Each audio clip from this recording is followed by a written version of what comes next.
istilahnya dok, dulu di tahun 2011 majalah-majalah tuh mengatakan wanita paling cantik di dunia Megan Fox kan.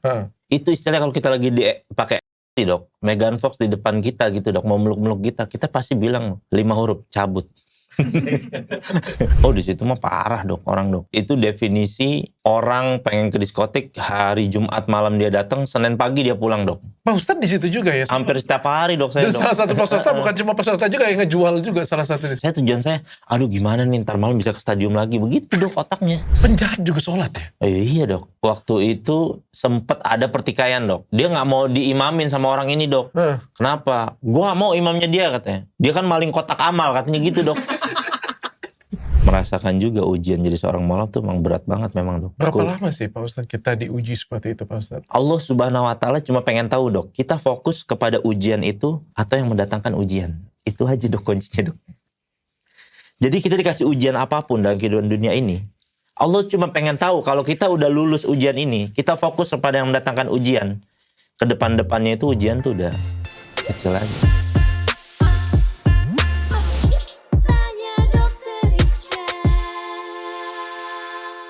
Assalamualaikum Pak Ustadz. Waalaikumsalam warahmatullahi wabarakatuh. Saya mau bacanya agak berat ini Pak Ustadz.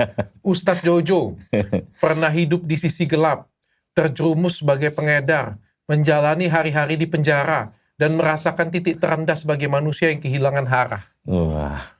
Apalagi yang lebih... Bahasanya anak senja banget tuh dok. Kalimatnya itu ya. Namanya memang Ustadz Jojo atau nama aslinya siapa? Nama aslinya Joshua Sweet. Saya seorang mualaf juga dok. Oh iya? Iya. Oh, mohon maaf, sebelumnya apa? Protestan. Oke. Iya. Saya Joshua Sweet, saya tahun 2006 dibaptis di Manado saya pas umur 17 tahun. Sebelumnya? Iya Protestan. Oh sebelumnya Protestan iya. Tapi dibaptis tahun 2011 pas saya masuk penjara saya itu akhirnya alhamdulillah masuk Islam. Lah?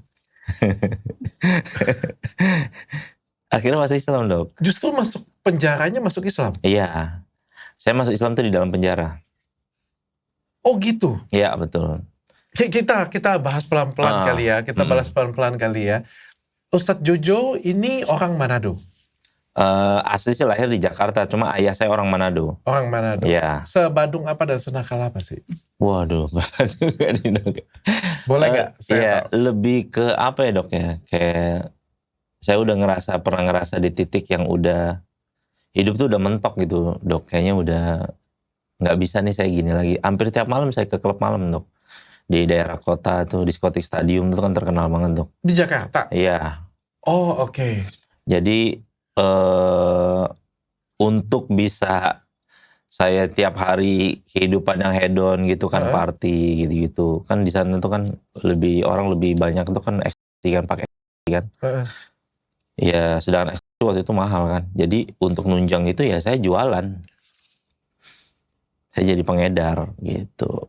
Jadi saya jadi pengedar tujuannya bukan kayak siapa namanya tuh Jesse Pink tuh, yang film Breaking Bad gitu, bukan dok.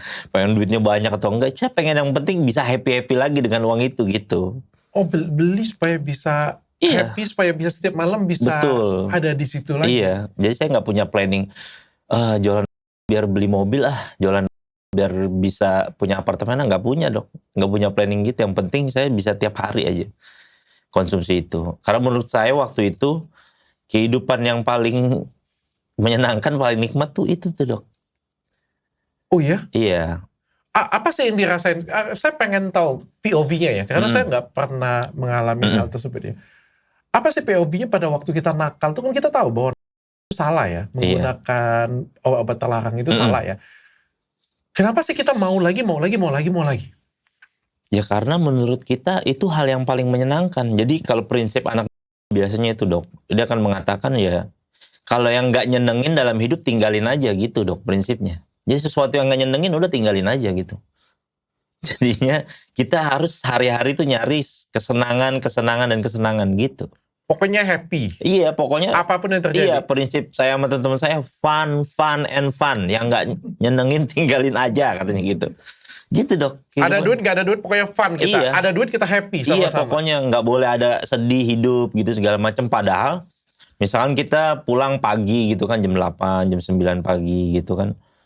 Pulang ya tidur, bangun tidur ya hati tuh gelisah juga dok. Maksudnya kayak, masa hidup gue mau gini-gini terus gitu dok. Pasti ada juga hati kecilnya. Tapi teman ngajak lagi, lanjut. Iya, tahu-tahu ntar udah pakai sepatu, ya udah jalan lagi gitu dok. Itu sampai di titik kenikmatan kayaknya waktu itu istilahnya aja nih dok. Kalau seandainya orang lagi pakai itu dulu di diskotik stadium tuh. Dulu, emang di stadium boleh? dulu kan ini banget dok. Entah, makanya udah ditutup, alhamdulillah tuh dia tuh. Udah ditutup sampai Ahok tuh, hebat tuh Ahok tuh. Karena tempatnya di situ. Waktu itu gara-gara ada polisi kalau nggak salah meninggal dok, overdosis di situ. Akhirnya ditutup. Di situ mah parah dok.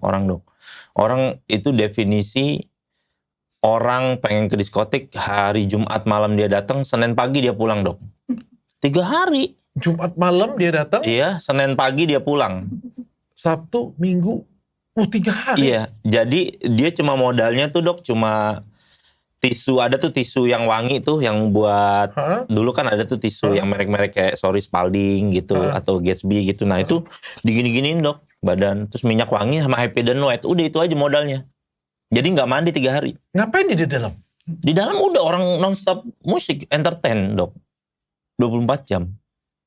Pakai dia? Iya udah, pakai lagi duit habis, turun ke bawah, ambil ATM. Nggak ada, ntar ada tuh ke tempat pegadaian HP, gade HP. Kayak begitu dong. Semua di stadium pada waktu itu seperti itu? Nggak semuanya. Ada yang rata-rata misalkan mereka ada mungkin entertain klien gitu. Mungkin dari malam sampai pagi aja. Tapi kalau siang-siang juga ya Bang? Siang 24 jam. Kalau hari Jumat malam tuh dia baru berhenti itu Senin pagi. 24 jam jalan terus dok, ya kan di dalam gelap aja, orang nggak tahu kan di luar tuh keadaannya gimana. Oke. 24 jam dok. Oke. Dan Pak Ustadz di situ juga ya, salah satu peserta. Hampir setiap hari dok saya. Dan salah satu peserta bukan cuma peserta juga yang ngejual juga salah satu di situ. Jadi kalau orang istilahnya tujuan hidupnya kan, aduh gimana nih saya mau nikah, aduh gimana nih saya karir saya tujuan saya, aduh gimana nih ntar malam bisa ke stadium lagi, begitu dok otaknya. Jadi gimana itu udah kayak tujuan hidup saya gitu dok.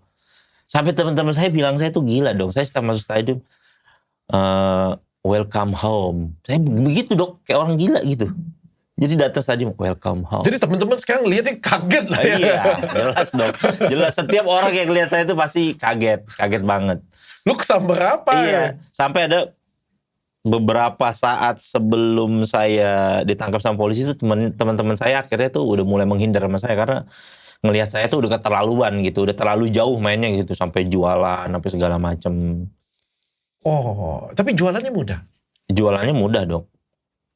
Kan saya ngambil barangnya ada satu tempat di Jakarta Barat namanya Kampung Ambon tuh terkenal banget dok. Itu satu kampung semuanya dok. Itu kalau kita datang ke situ, itu kayak minimarket dok. Kayak dokter datang, kayak misalkan dokter punya klinik kecantikan, datang kan pasti ada kasirnya kan. Nah itu kasir di situ ada kayak gitu dok tempatnya. Mau tebus murah pak? Ditimbang dong. Kebetulan lagi tebus murah nih. Iya bener. Nah kenapa orang banyak datang ke situ? Karena istilahnya di situ fair timbangannya dok. Kalau beli sama bandar-bandar yang gang gini suka dikurangin timbangannya. Itu iya, makanya bandar-bandar di sini ngikutin kaumnya Nabi Shuaib tuh, ngurangin timbangan tuh nggak boleh. Tapi kalau di sana timbangan digital kadang dilebihin dok. Kalau kita ngambil banyak lagi kan, kita dropship gitu. Ini kayak promosi tempat ya. Parah dok, beneran begitu. Tapi tempat itu masih ada sekarang? Kayak sering digerebek, saya nggak tahu sekarang. Saya udah lama nggak. Saya kan pas masuk penjara udah berhenti total dok. Berarti parah banget ya pada waktu itu. Narkoba, minum saya nggak terlalu edik. Tapi narkoba itu yang paling ekstasi itu dok, parah dok. Cewek enggak dok. Istilahnya dok, dulu di tahun 2011 majalah-majalah tuh mengatakan wanita paling cantik di dunia Megan Fox kan. Dokter tahu kan Megan Fox kan. Itu istilahnya kalau kita lagi pakai dok, Megan Fox di depan kita gitu dok, mau meluk-meluk kita pasti bilang 5 huruf cabut. Kita bilang minggir. Enggak ada indah-indahnya gitu. Orang kalau udah dapat kayak gitu dok, Mau perempuan godo-godo secantik apa, Miss Universe nomor 1, awas, jangan gangguin gue gitu dok. Oh gitu. Oh. Kan ada iniannya, yang konten-konten yang orang pada nih yang yang orang lagi merem gini dok. Nah itu orang yang lagi begitu dok. Enaknya itu mirip itu orang lagi begitu. Yang konten begitu. Orang lagi merem begini, lagi gini, itu kayak istilahnya badan kita di sini nih dok. Kayaknya arwah kita ada di atas gitu dok. Lagi nge-fly gitu. Kayak begitu. Setiap hari seperti itu? Hampir setiap hari dok. Saya cari uang tuh sampai pernah itu ngejual teman saya laki sama perempuan dok. Hah? Saya pernah jual dok buat dapet duit gitu. Jadi ada perempuan demen sama teman saya dok. Lu mau ketemu sama dia? Sini duit, saya bilang gitu. Ntar lo ketemu sama dia, kasih gue duit buat gue berangkat nih ke stadium, gue dong. Sampai kayak gitu dok, betul saya. Pokoknya orang parah lah dok, parah. Sampai akhirnya ditangkap. Iya, pokoknya semua nanti yang nonton orang nih pemain pasti dia akan komen begitu. Memang parah dok. Dan akhirnya. Tapi kalau orang pemain ya, dia bukan tipikal narkoba orang yang culas dok, yang maling enggak dia. Oh. Kalau iya. Oh. Rata-rata dia mohon maaf walaupun nggak semuanya, tapi rata-rata dia bisa maling dia, culas. Oh. Tapi kalau enggak, dia cuma berpikir jual barang dia. Lebih ke inti jual barang, punya jam tangan. Itu beda lagi. Beda lagi dok. Bukan Wopuj tahu ya. Bukan. Itu yang disuntik dok. Katanya yang saya dengar ya, katanya strata yang paling tinggi, yang paling menakutkan itu sabu katanya. Bukan, justru yang paling slow dia dok. Oh iya. Karena kalau kan makanya rata-rata banyak oknum-oknum artis kan yang pakai. Iya katanya kan. Nggak ketahuan dok. Kadang kalau dia pintar nyembunyiinnya nggak ketahuan dia. Artis-artis yang bahkan yang ada yang ketangkep, yang kemarin juga kan artisnya selalu ketangkep terus karena katanya itu susah lepas katanya. Iya memang dok, parah. Ya sama aja dia sama aja kayak rokok juga begitu juga sih dok. Kan orang rokok kan sulit tuh. Yang paling berat tadi. Yang paling berat dok. Itu kan dulu sampai dibikinin film dok, Bingkisan untuk Presiden. Dulu yang main tuh Bucek itu tuh. Oh Bucek. Jadi iya sampai ada satu scene tuh yang benar-benar kejadian gitu dok. Jadi orang tuanya itu lagi oksigen, lagi ngap-ngapan begini. Dia udah sakau berat, dicabut. Akhirnya orang tuanya meninggal, dijual. Dan itu sering kayak begitu, kejadian kayak gitu saya lihat. Dijual. Wah. Jadi orang kalau lagi sakau itu dok, saya kan pernah kan satu sel tuh sama orang yang sakau, itu bisa nyilet ininya dia, ini darahnya dok. Jadi kayak kimia itu masih ada di sini, diisep lagi sama dia, di silet tuh kayak orang ngeriung gitu dok, teriak-teriakan. Wah, hari muda Anda begitu indah ya. Saya dari umur berapa sampai umur berapa? Saya dari umur 4 SD dok udah ngeliat pemandangan yang kayak gitu di tempat. Ini deket di sini di Menteng Atas. Jadi saya udah ngelihat pemandangan kayak gitu. Ya bahkan ada orang-orang anak-anak muda yang lagi saya disuruh megangin bannya kan, kalau orang pengen disuntik tuh kan. Ya saya tuh megangin pakai karet ban, dipegangin gitu, disuntik sambil dia bilang, jangan dicontoh ya, kata gitu. Dinasihatin saya gitu. Dinasihatin saya begitu dok.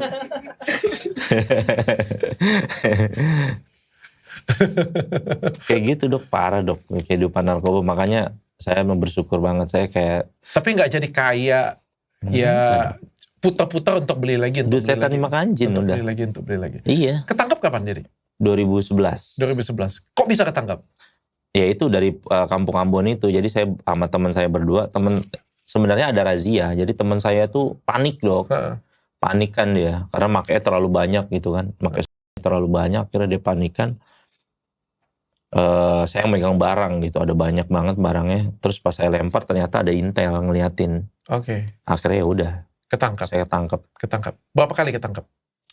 Sekali dok. Cuma waktu itu pas ketangkap, saya sebelum ketangkap saya ada fase-fase di mana saya udah ngerasa, aduh gila capek gue begini sebenarnya nih.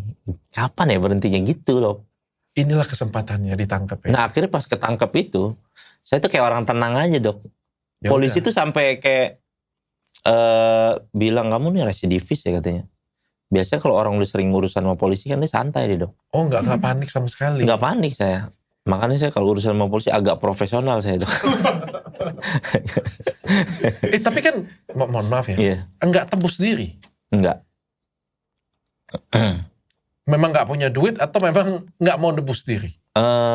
Bisa nggak sih? Bisa kan? Bisa, tapi saya waktu itu pernah diusahakan untuk pasal rehab, tapi karena saya kan dari seorang bandar tuh untuk pindah ke rehab nggak bisa dia Dok. Oh, oke. Harus dihilangin dulu barang buktinya. Masuk bandar ya berarti ya? Iya, kalau yang bisa itu dari pengguna ke rehabilitasi itu hanya pengguna aja. Kalau bandar nggak bisa. Kan pasalnya kan 114. Kalau bandar itu pengguna 112. Kalau orang yang pasal rehab ini 1127. Oke. Jadi kena berapa tahun? 5 tahun, 1 5 bulan. tahun. Itu hukuman paling ringan buat seorang bandar. Oke. Saya waktu itu umur 22 tahun Dok. Masuk nih penjara nih. Iya. Masuk penjara nih. Pertama kali kenal Islam. Itu masih Kristen kan? Iya. Iya, saya ngeliat di dalam polsek Dok, orang pada sholat. Orang pada sholat lihat di depan saya Dok. Sholat pakai celana pendek Dok, segini Dok. Celana boxer tahu kan Dok? Kan kita kan nggak boleh pakai sarung sama celana panjang kan. Karena nanti orang bisa bully kan. Sering dipakai buat bully Dok. Oh iya. Iya, kalau di polsek penjara, kalau di penjara besar udah bisa lah pakai sarung, pakai celana panjang. Tapi kalau di polsek tuh nggak boleh. Jadi orang sholat pakai celana-celana dede-dede gemes begini nih Dok. Segini nih. Sholat gitu, terus saya liatin di belakang gitu kan, kalau misal orang lagi sholat yang non muslim kita pasti ke belakang kan, dari belakang. Ada teman saya juga tuh satu tahanan juga orang Katolik, ya udah kita ngobrol aja berdua gitu. Nah yang lain tuh maju ke depan pada sholat berjamaah, jadi saya nontonin aja Dok. Penjahat juga sholat ya? Iya Dok, waktu itu jadi ada kejadian lucunya Dok, sempet ada pertikaian Dok, maksudnya kayak ada debat gitu, gara-gara dia nggak mau diimamin sama orang ini Dok. Kenapa? Gue nggak mau imamnya dia katanya. Dia kan maling kotak amal katanya gitu Dok. Jadi yang ini pencuri maling kotak amal Dok. Makmumnya nggak mau, ada yang protes Dok. Apaan lu maling kotak amal, masjid aja masih lu ambil gitu. Gimana mau jadi imam lo? Saya kan nggak ngerti ya. Oh ternyata pas setelah saya belajar kan. Lu salahnya apa lu? Iya. Gua begal. Nggak tahu aja pas. Lu salahnya apa lu? Bikin meme Nggak taunya Dok. Yang ini diprotes juga Dok. Ngomong juga dia. Lu katanya lo. Akhirnya diputuskan lah Dok imamnya. Ya udah cari yang paling ringan aja nih, yang paling ini. Akhirnya yang imamnya itu penebar paku payung di jalanan Dok. Dia akhirnya Dok yang jadi imam. Dia tuh mukanya bengep-bengep gini Dok jadi imam Dok. Kan digebukin ini kan di tengah jalan kan. Akhirnya dia tuh yang jadi imam tuh Dok. Iya, saya liatin, oh begitu. Udah tuh. Karena lucunya itu yang tadi yang maling kotak amal itu berdua Dok. Udah bapak-bapak Dok tua. Mohon maaf ternyata dia berdua itu, mohon maaf Dok, gay dia berdua. Dia marbot masjid Dok. Dia gay berdua Dok.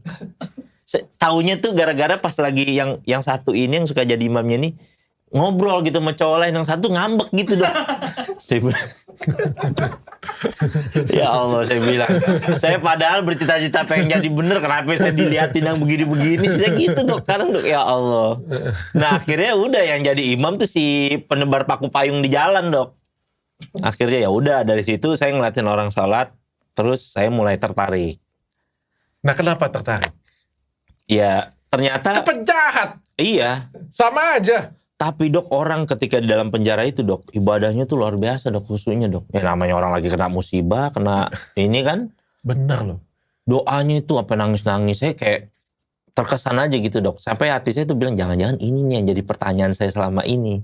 Kalau habis selesai basi anak ini nih, mau sampai kapan nih gue kayak gini, apaan yang gue cari? Gitu Dok, baru ketemunya di situ.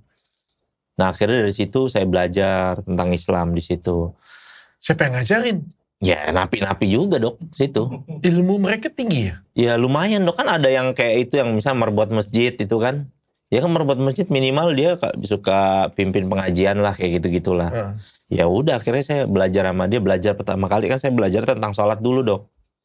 Tentang saya sholat berjamaah gitu. Kan kita kan gak ngapa-ngapain Dok. Oh berarti jatuh cinta pertama kalinya iya. Dari sana. Kan kita gak ngapa-ngapain Dok, gak punya kegiatan. Jadi kerjaan saya udah baca buku-buku Islam, terus ya udah belajar, terus sholat berjamaah, makan, ya udah gitu aja Dok kegiatan kita Dok.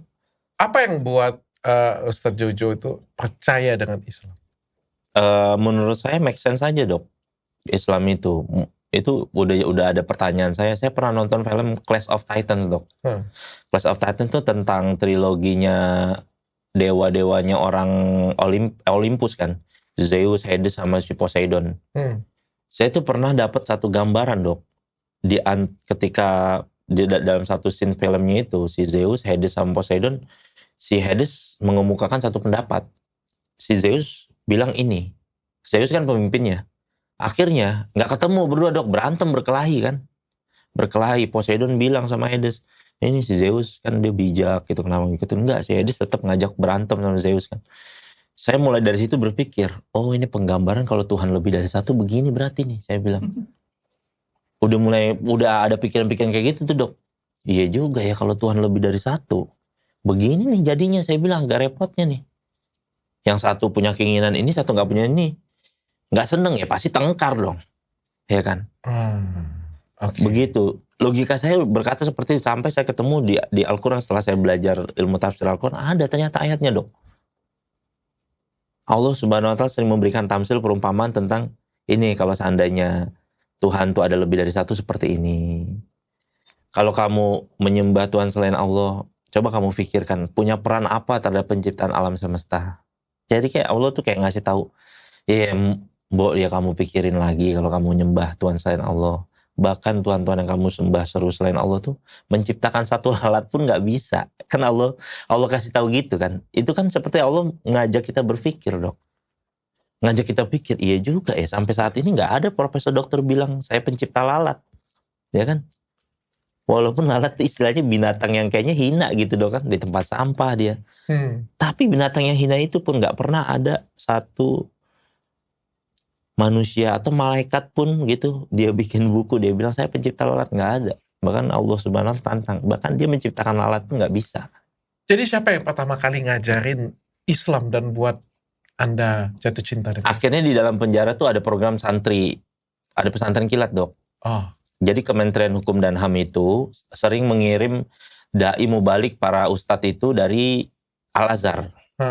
Dari Al-Azhar, terus ada dari Kementerian Hukum dan HAM. Nah disitulah kita belajar.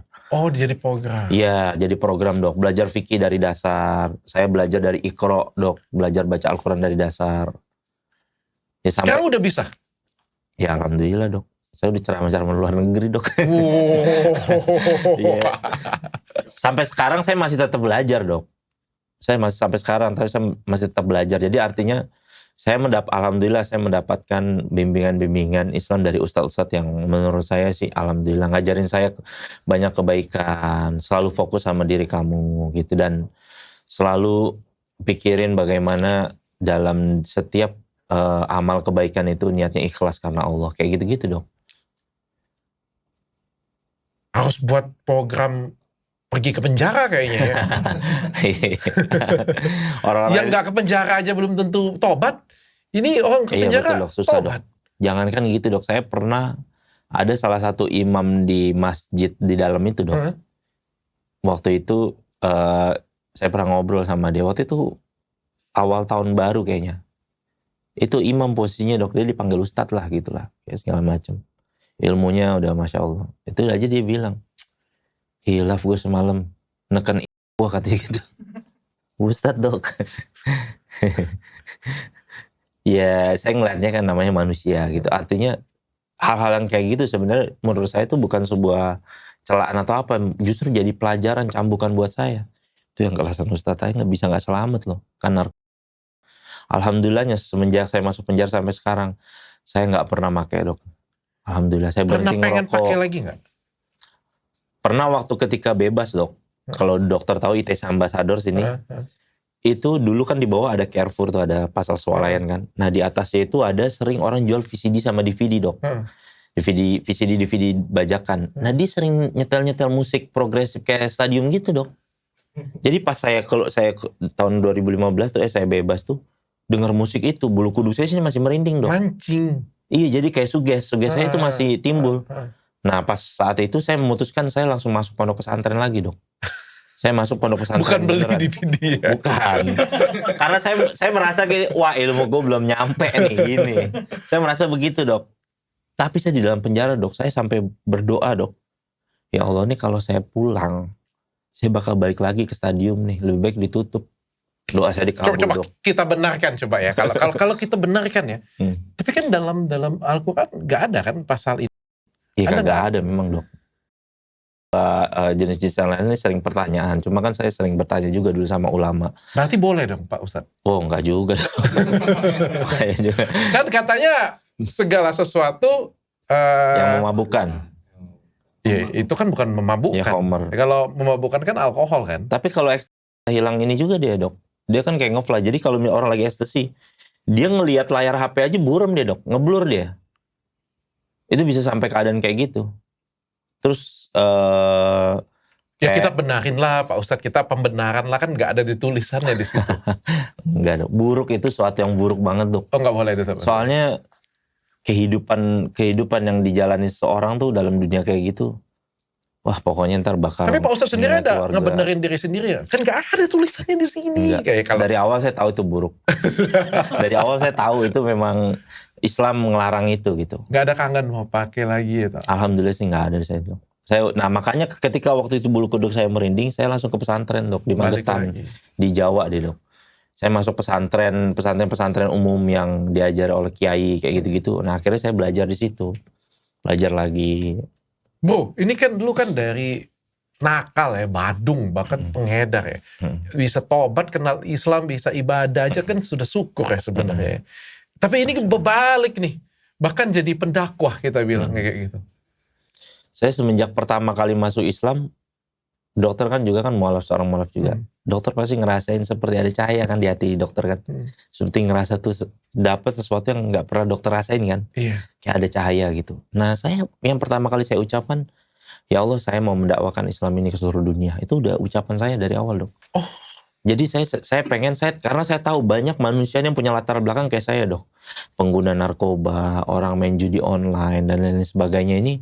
Dia tuh sebenarnya hati kecilnya sering bisikan, ayo kapan mau jadi orang baik gitu.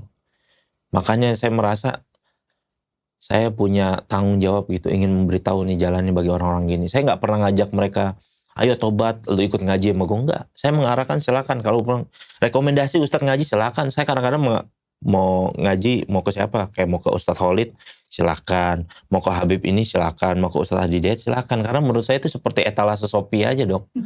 Cocok-cocokan, Dok. Karena ada orang misalnya ngaji itu bisa cocok-cocokan, Dok. Jadi silakan mana yang lo nyaman menurut gue bener. Cuma saya kasih taunya ya ustadz-ustadz yang lurus lah maksudnya gitu. Saya nggak pernah ngajak ayo lo masuk ke golongan gua, lo masuk ke organisasi gua. Saya nggak punya organisasi juga. Oh. Saya nggak terikat. Jadi saya cuma pengen ngajakin kamu taat sama Allah. Saya udah bahagia saya. Gitu aja, Dok. Kapan nih Ustadz Jojo mulai dakwah ini, mulai dari kapan? Dari di dalam penjara saya udah belajar ilmu tentang fikih, tentang dakwah, Dok, tentang berdakwah. Saya kan langsung belajar sambil praktek juga di dalam, Dok. Saya dakwah sama napi-napi, Dok.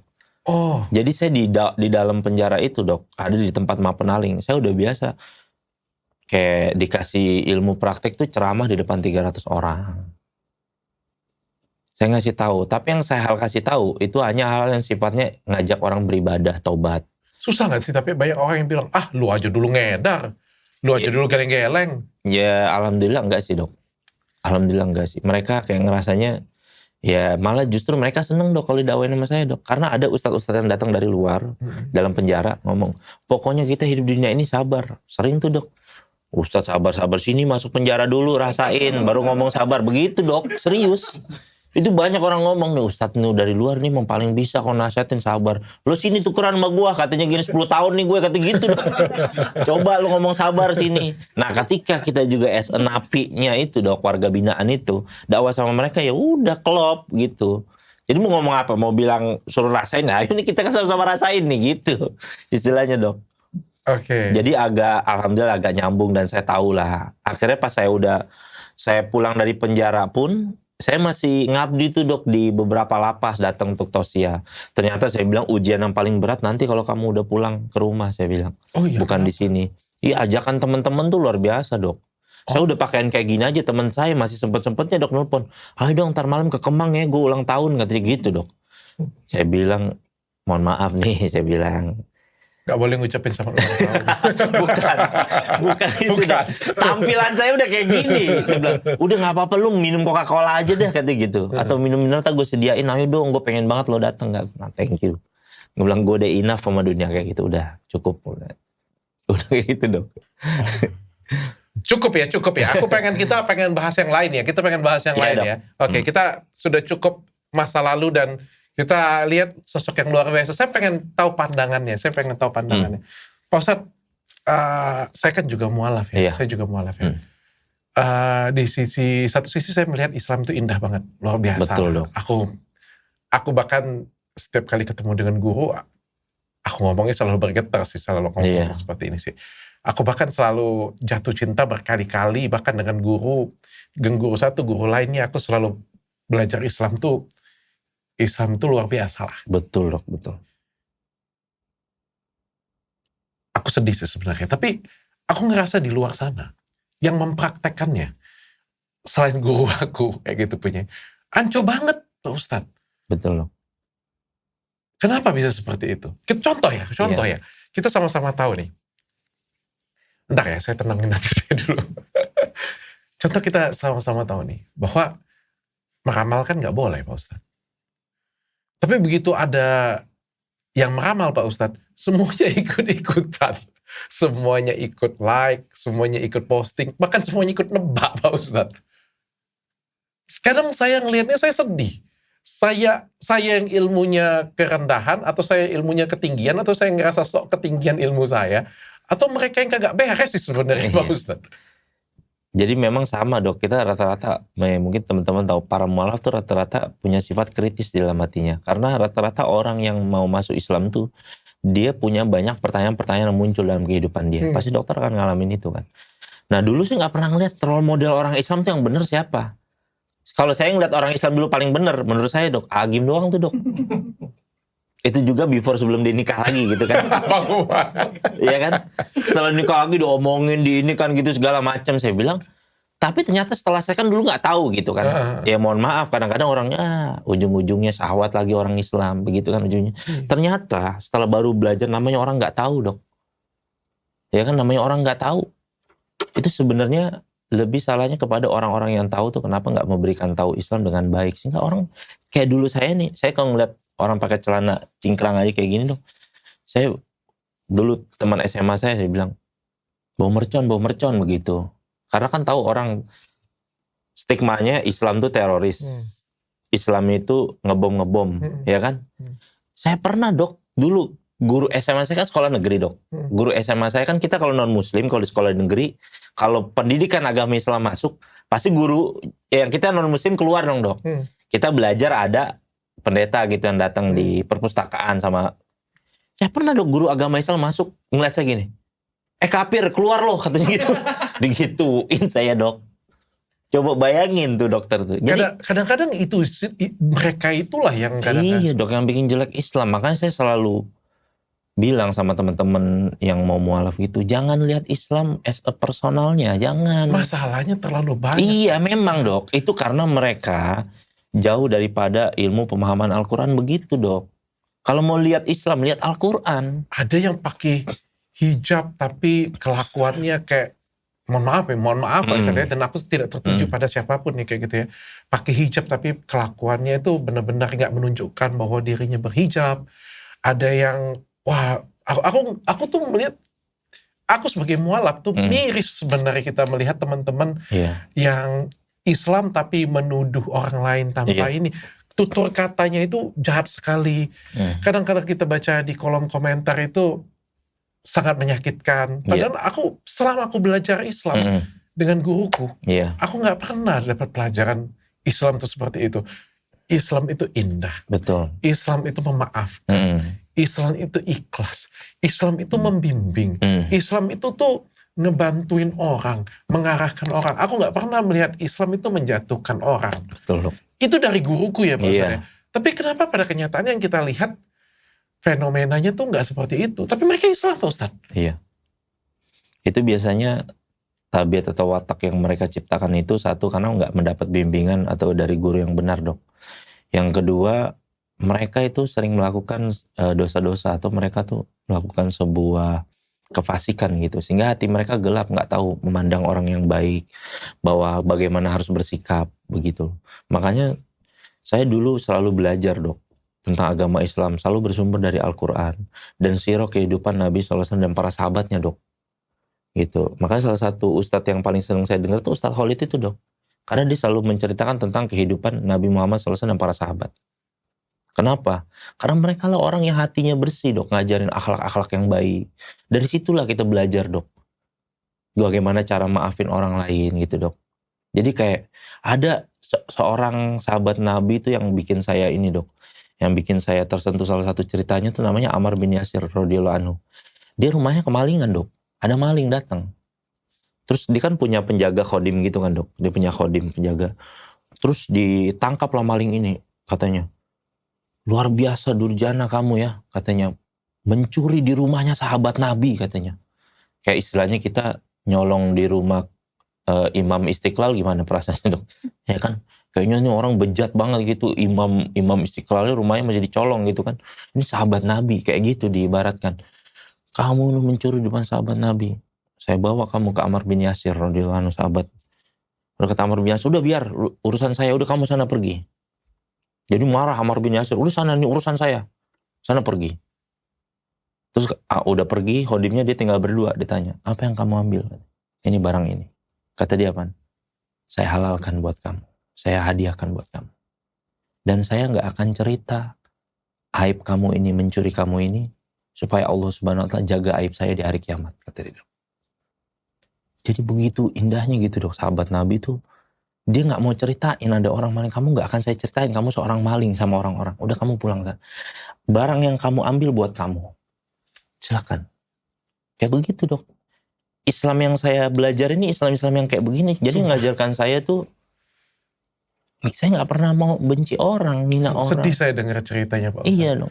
Kalau saya pernah dengar cerita kayak gitu punya, dan saya sedih sekali dengar cerita seperti itu. Itu Islam yang sebenarnya Pak Ustadz. Begitu dok. Tapi Islam yang terjadi seperti sekarang yang kita lihat fenomenanya itu jauh banget dari Islam yang kita cita-citakan. Betul dok.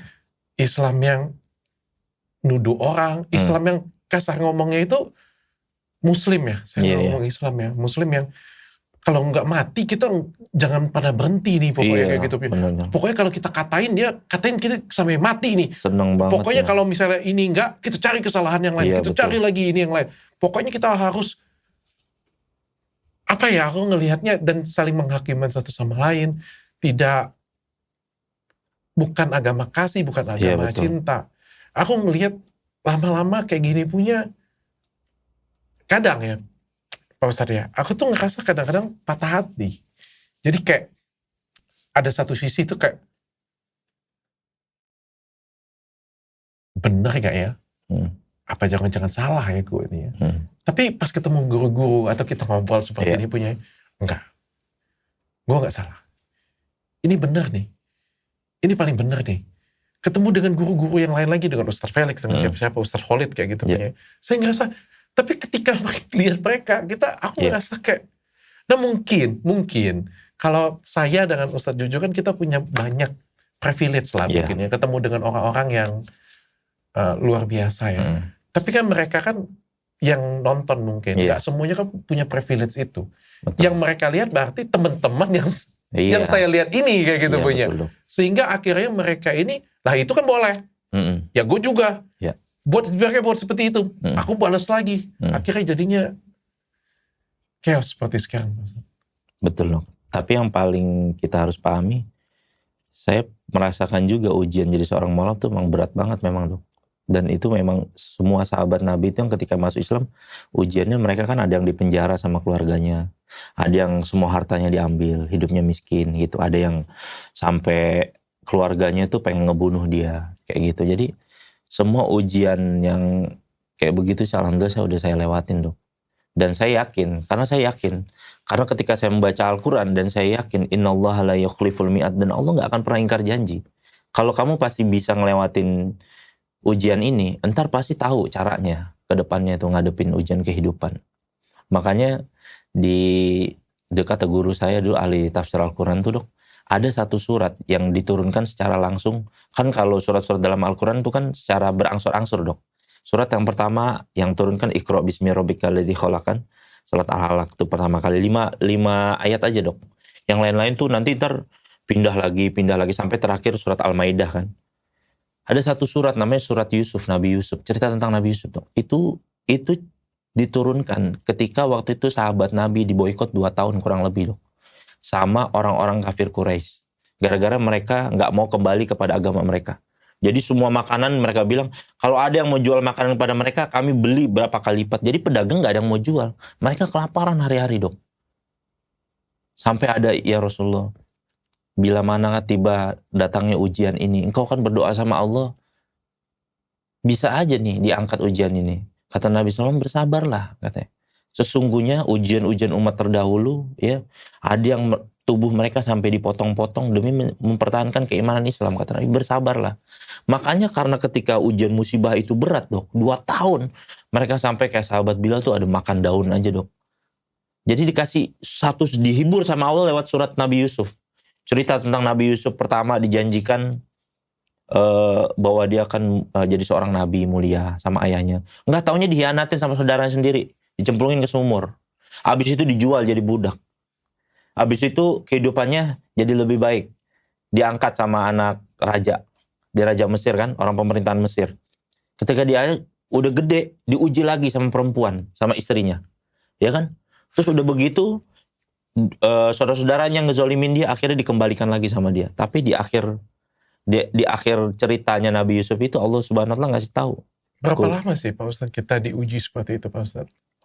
Sampai sebenarnya Allah Subhanahu wa taala tahu watak kita, Dok. Jadi setiap ujian yang datang itu Allah Subhanahu wa taala cuma pengen tahu, Dok, kita fokus kepada ujian itu atau yang mendatangkan ujian. Itu aja, Dok, kuncinya, Dok. Jadi kita dikasih ujian apapun dalam kehidupan dunia ini, Allah cuma pengen tahu kalau kita udah lulus ujian ini, kita fokus kepada yang mendatangkan ujian. Ke depan-depannya itu ujian tuh udah kecil aja. Bahkan seorang sahabat Sayyidina Ali bilang, sini masalah datang kepada saya, katanya. Ditantangin masalah hidup. Beliau tuh kalau nggak salah kurang lebih berapa tahun ya.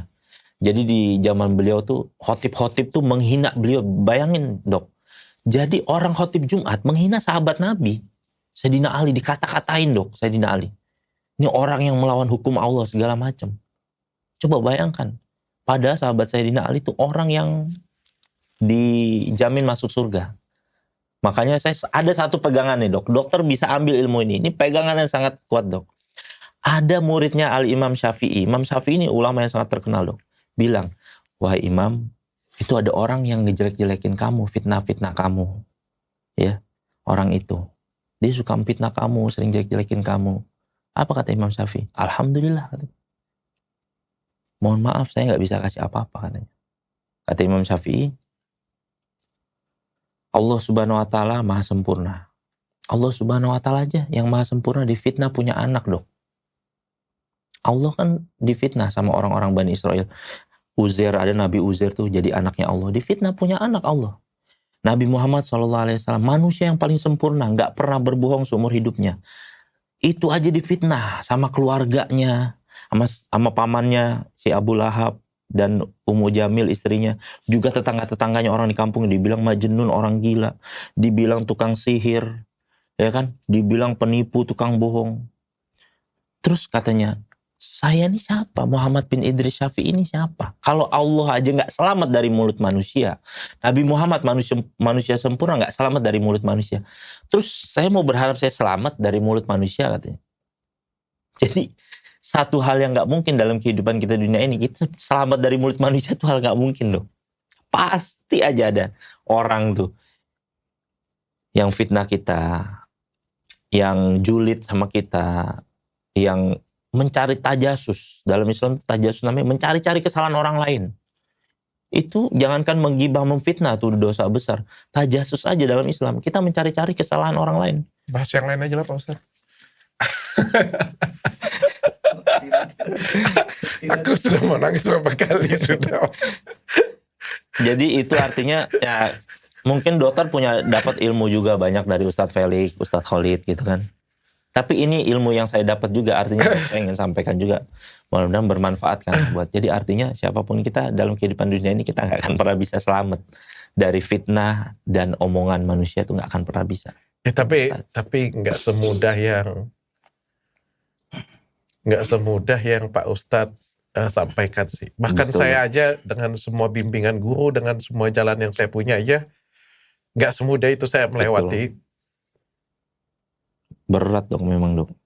Saya pas masuk Islam aja 4 bulan saya nggak dihubungi, nggak dikasih uang. Saya pernah minum air keran dok. Saking nggak punya uangnya saya dok. Saya turun berat badan saya 15 kilo. Sampai saya pernah, nggak tahu dokter mungkin pernah nggak ngerasain seumur hidup. Orang tubuh gemetar kayak karena kelaparan dok. Saya pernah ngerasain dok. Jadi tubuh saya sampai gemetar. 1 hari lebih saya nggak makan. Cuma minum air keran aja. Karena saya nggak punya uang dok.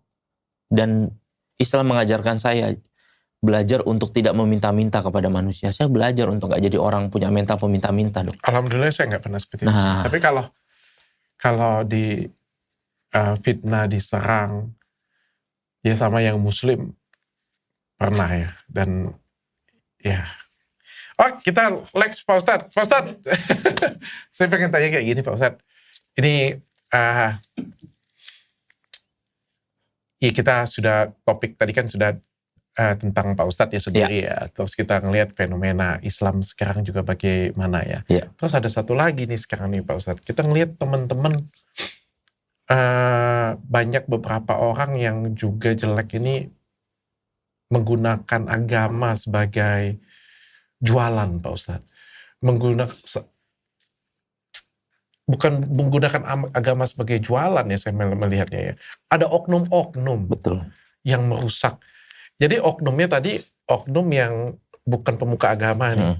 Ini ada oknumnya lagi yang di pemuka agama pun juga ada oknumnya. Pentingnya makanya jadi seorang mubalik atau apa tuh harus punya mursyid dok, pembimbing. Jadi kalau diibaratkan tuh pembimbing itu seperti pelatih deh dok. Pemain bola sejago-jagonya dia di lapangan, pelatih akan tahu lihat dari sisi lain POV-nya dia gitu sebagai pemain. Dia akan lihat kamu ada salahnya begini, kamu terlalu lama megang bola nih, kamu kayak gini. Nah, itulah pentingnya kenapa kita dalam Islam tuh harus berguru. Bahkan kalau kita belajar agama Islam tanpa guru, itu gurunya syaiton. Kata ulama tuh begitu dok. Makanya harus tahu gitu. Yang paling sering kita cari guru yang selalu menasihati kita bahwa bahayanya menggunakan dunia untuk menggunakan agama untuk mencari keduniaan. Saya pelajaran pertama saya aja dok, dikasih tahu kamu mau jadi mubalik, kalau mau jadi apa, kamu inget nih. Nanti dokter boleh tanya sama ustadz-ustadz dokter.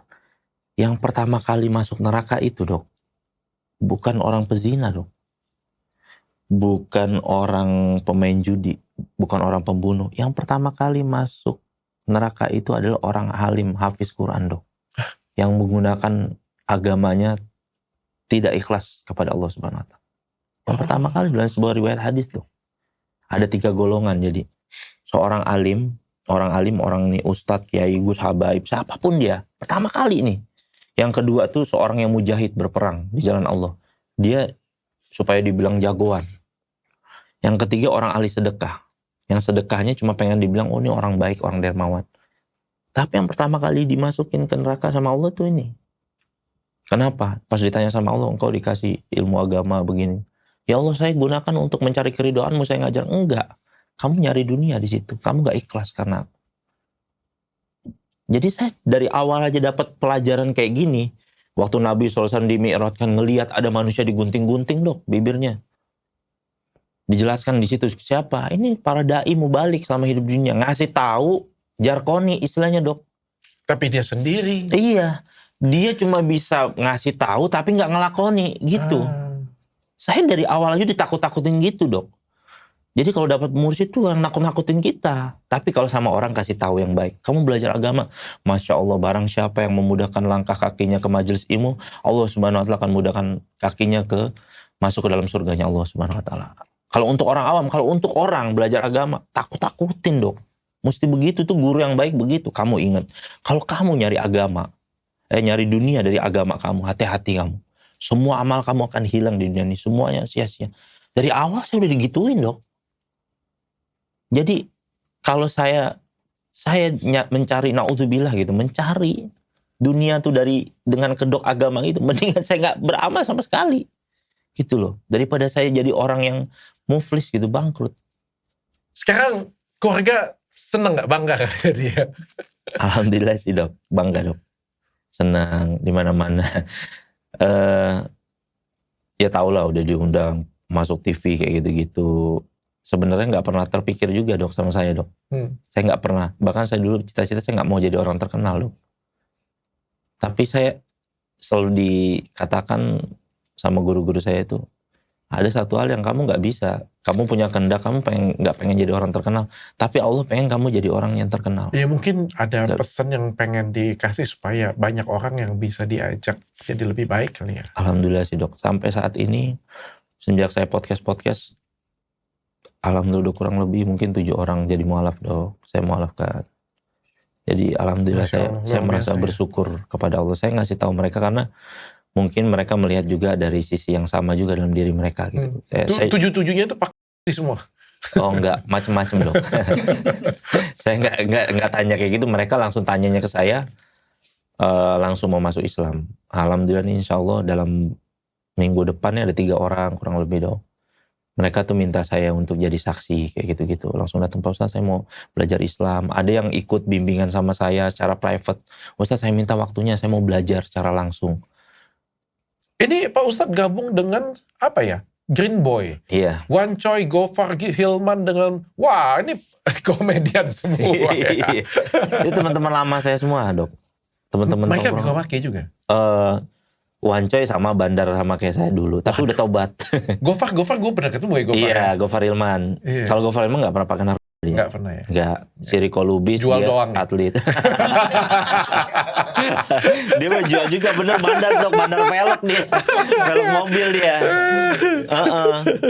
Nah saya ketemu teman-teman lama itu kemarin pas program Green Boys Ramadan ya. Alhamdulillah Masya Allah banyak dapat atensi dari anak-anak muda dok. Kayak ngerasa oh enak ya ternyata ngobrol agama tuh ternyata di tongkrongan nih enak juga gitu loh. Nggak orang mikir tuh kalau ngobrol agama tuh kayaknya jadi kaku gitu atau segala macam. Oh kalau gayanya Jojo santai. Iya kayak gini aja dok, kayak jadi kita nggak merasa bahwa kita ngguruin dia gitu orang. Kayaknya saya niat saya untuk ngasih tahu satu kebaikan aja yang saya dapatkan dari guru-guru saya sampaikan. Jadi kayak ngobrol aja. Kalau kamu mau cerita ya saya dengerin. Oh begini nih. Keren nih gitu. Kita buat ini kapan-kapan nih. Kita buat program nih dengan Ustadz Jojo nih. Masya Allah. Tempat saya. Dokter kan biasa Ustadz Khalid ya. Wah itu kelasnya udah tinggi dok. Saya masih beginner lah saya. Loh jadi justru nanti aku kena marah aku lagi ya. Ustadz Khalid itu killer banget. Saking killernya mau nanya pun juga segan. Tapi kadang-kadang kita perlu yang kayak gitu dok. Kadang untuk ngingetin kita batasan-batasan. Jadi saya ngeliat kayak yang tadi saya bilang seperti etalase aja gitu. Kayak ada satu ustadz nih yang mengajarkan ini tipikalnya kayak gini. Ya kita belajar. Saya duduk juga di majelisnya Ustadz Khalid. Saya berguru sama Habaib. Lama saya berguru sama Habaib. Sama kiai saya di pondok pesantren saya. Jadi saya dapat POV banyak guru dok. Jadi sehingga kalau ada satu perbedaan sama saya slow aja. Saya tahu gitu ilmunya alhamdulillah. Gitu. Dokter, kita sholat subuh ya bareng. Dokter jadi imam saya. Saya pakai kunut. Dokter nggak pakai kunut. Slow aja. Saya tahu ilmunya gitu. Enaknya kalau tahu ilmunya dok. Jadi yang banyak itu yang repot tuh dia cuma belajar sama satu guru. Orang lain melihat orang lain salah. Iya.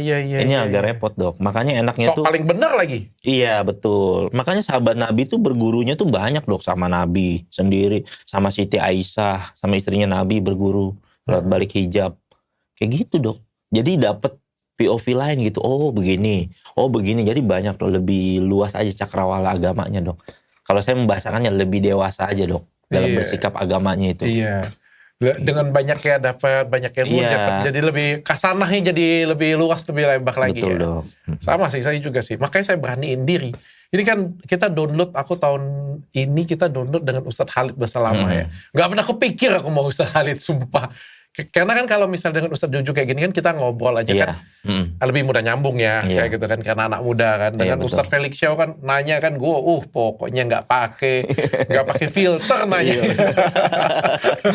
Iya. Akhirnya tahun ini aku memberanikan diri belajar dengan Ustadz Khalid Basalamah. Itu gokil sih. Kalian harus tonton, nanti download ya. Iya, Nanti kapan-kapan kita buat acara bareng Ustadz Jojo. Kayak bakal seru nih. Katanya mau umroh bareng nggak? Bareng udah ada nama bandnya, Green Boy ya? Nama acara Green Boy. Jadi ya mereka teman-teman lama dok. Jadi memang udah lama lah berkecimpung di dunia seperti ini kan. Seperti Gofar Hilman, dia kan penyiar radio di Hard Rock gitu loh. Banyak lah pengalaman mereka. Nah, pas Green Boys Ramadan kemarin mereka ngajak saya program gitu. Dan akhirnya orang-orang ngelihat salah satu sudut pandang, oh Islam tuh bisa casual juga, diajak nongkrong, bisa ngobrol, kayak gitu. Bisa ajak bercanda juga. Oh gitu. Tapi tipenya entertainment ya? Iya, jadi tetap ada batasannya gitu dok, maksudnya dok. Kalau tetap tanggung jawab kan, kayak misalnya dokter tadi bilang, tapi boleh kan bilang, ya saya harus jawab sesuatu yang nggak boleh dalam agama, ya saya harus kasih tahu itu nggak boleh gitu. Jadi bukan karena temen iya deh boleh deh gitu, ya nggak juga gitu. Kayak orang pertanyaan sering sama saya dok, saya malam habis mabuk, tiba-tiba saya subuh baper mau sholat, kan katanya dibilang sholatnya nggak akan diterima sama 40 hari. Saya bilang pertama, menurut jumhur ulama itu hadis mengenai itu masih dipertanyakan masalah riwayatnya. Gitu kan. Nah terus yang kedua, nggak ada hubungannya gara-gara mabuk tuh lo nggak boleh sholat. Saya bilang begitu. Selama di ilmu-ilmu kitab-kitab fikih, mau orang lagi mabuk nggak mabuk, kefarduan sholat tetap harus wajib. Apa gara-gara dia mabuk terus nggak wajib jadi nggak wajib sholat? Nggak ada cerita. Tetap wajib sholat tuh harus dilakukan sama dia. Gitulah pertanyaan yang kayak gitulah yang saya memberanikan diri. Saya jawab kepada orang khalayak ramai menurut yang saya belajari gitu dok. Oke. Kalau panutan, sosok panutan, Ustadz panutan, Ustadz Jojo sendiri. Terserah di Indonesia, di Mesir boleh. Saya lebih senang ulama-ulama yang gak masyhur dong, yang gak terkenal dong. Oh iya? Iya, saya nggak terkenal. Saya pernah ada salah satu guru besar saya, Syekh saya itu dok, namanya Muhammad Sa'ad, Syekh Muhammad Sa'ad. Beliau tuh kalau ceramah saya pernah datang dok, itu yang hadir 6 juta orang dok. Wah. Iya, dokter googling aja Istimewa Bangladesh di Tonggi. 6 juta orang dok, saya pernah datang, saya pernah duduk. Terakhir 2 tahun lalu saya belajar ke Malaysia. Beliau datang di Malaysia. Itu orang se-Asia, banyak pertemuan para dai-dai mubalik tuh se-Asia datang di Malaysia. Saya rela beli tiket, saya apa? Untuk saya belajar. Saya bawa buku, saya bawa pulpen. Beliau menasihati saya. Dari habis sholat subuh, kan kalau di Malaysia itu kan terangnya sekitar jam 7 atau setengah 7 kan agak lewat tuh dok. Dari jam 6 dok, selepas sholat subuh, sampai jam 11 siang, gak berhenti beliau nyampein. Saya belajar tuh sampai 5 jam, sampai pala ngebul nih tuh. Ngomongnya agama 5 jam, saya nyatet. Ngebahas Al-Quran. Berapa tahun gitu. bisa khatam Al-Quran? Kalau khatam Al-Quran mah saya targetin sebulan mah sekali dok. Tapi kalau misalkan bisa baca Al-Quran gak lama setelah saya belajar dari Iqra itu. Ternyata dok. bisa ya? Bisa dok. Satu hari 1 juz dok ditargetkan. Kenapa Minimal. gue lama ya? Hah? Kenapa gue lama ya? Ya itu perlu meluangkan waktu. Makanya paling afdolnya baca Al-Quran tuh habis subuh dok. Paling enak waktunya itu, paling lagi sahdu-sahdunya tuh baca Quran di sepertiga malam terakhir, benar. Lebih sahdu aja kan, minim gangguan orang. Kita baca di rumah, dan paling afdol baca Quran kan di rumah sebenarnya. Karena rumah kita jadi banyak kebaikan, banyak rahmat Allah gitu kan. Nah, paling bagus itu waktu subuh itu dok. Sebenarnya habis sholat subuh bangun baca Quran. Itu ada pertanyaan dari tim. Kalau lagi download, tim selalu beliin ubi panggang untuk Ustadz Jojo buat Ustadz. Hah? Oh, Ustadz Jojo punya ubi? Iya, usaha ubi Cilembu dok. Yang di sini nih, dekat sini ada. Jadi iya, saya kan dulu belajar sama guru saya, termasuk kan dibilang dok, jangan pernah nyari harta, nyari dunia dari agama. Yang cari uang dari agama, katanya gitu dok. Oh, jadi kalau misalnya ceramah buka tarif nggak? Enggak, dikasih dok. Kecuali kalau endorse, saya sering dapat endorsement dok. Kalau bersifatnya seperti kayak misalkan datang ada acara apa ya, kayak semacam event organizer gitu dok. Nah itu baru saya bisa ini dok, karena di situ ada brand dan lain-lain. Tapi kalau kayak acara pengajian yang umum nih ya di sini, acara tausiah di masjid nggak pernah. Datang aja ya, dikasih syukur, nggak dikasih ya udah kayak gitu. Nah makanya untuk bisa menutupi itu, saya harus punya penghasilan di luar itu. Kayak Ustadz Khalid kan makanya punya tempat usaha. Iya, Ustadz kalau Felix. kita berkecukupan kan kita jadi nggak mikirin ke Iya. sana. Kalau kita Kalau nggak dari mana? Iya. Ya itu dia makanya dikasih tahu dok, itu dia. Jadi mubalik itu atau segala macem ya harus punya usaha juga sampingan supaya nggak, yang paling pertama katanya supaya nggak minta-minta ngarepin uang dari orang lain. Iya. Kayak gitu dok. Makanya saya jualan ubi cilembu itu gitu. Buat jadi income saya. Kenapa ubi? Kenapa nggak rokok? Salah lagi kan? Ya, kan? Iya dok, karena itu sesuatu yang namanya rezeki dok ya. Saya pernah belajar sama seorang kiai dok, dia kasih tahu ada ilmu, katanya ilmu tahu-tahu katanya. Ya mungkin dokter kan dulu cita-citanya pengen punya klinik kecantikan apa seluruh Indonesia gitu. Malah jadi konten kreator kayak gitu. Siapa yang pernah kepikir gak dokter sekarang? Enggak juga sih. Nah itu namanya ilmu tahu-tahu kata kiai itu. Jadi kita apapun yang kita pengen dalam kehidupan dunia ini nggak akan bisa mendahului daripada apa yang ditetapkan oleh Allah SWT. Temen sekolahku cakep banget, cantik banget, katanya mau jadi artis dia. Kagak, gue jelek, gue jadi, Ya kan? gue terkenal. Iya. Kadang-kadang gue pikir-pikir, gue paling jelek, acting gak bisa, ngomong gak Iya. beres di sekolah. Gue terkenal, teman gue cakep, cantik, katanya jadi artis, gak jadi apa-apa. Iya. Itu kan membuktikan bahwa ilmu Al-Quran itu benar, bahwa rezeki itu kan gak ada hubungannya dengan keterampilan seseorang. Rezeki itu ya ada hubungannya dengan ya suratan takdir dia, rezekinya gitu. Jadi nggak ada gara-gara dokter rezekinya lewat ini kecantikan, nggak juga. Allah juga bisa juga. Mau jadi pengacara kayak mau jadi apa, ya kan? Yang penting halal ya Pak Ustadz. Iya betul, yang penting itu. Alhamdulillah. Terima kasih Pak Ustadz sudah datang ke sini. Sama-sama. Kapan-kapan kita bikin sesi kali ya. Seru nih Pak Ustadz nih. Masya Allah. Aku pengen kita, lucu tambah debat. Thank you Pak Ustadz. Ya, Assalamualaikum. sama-sama. Waalaikumsalam warahmatullahi wabarakatuh.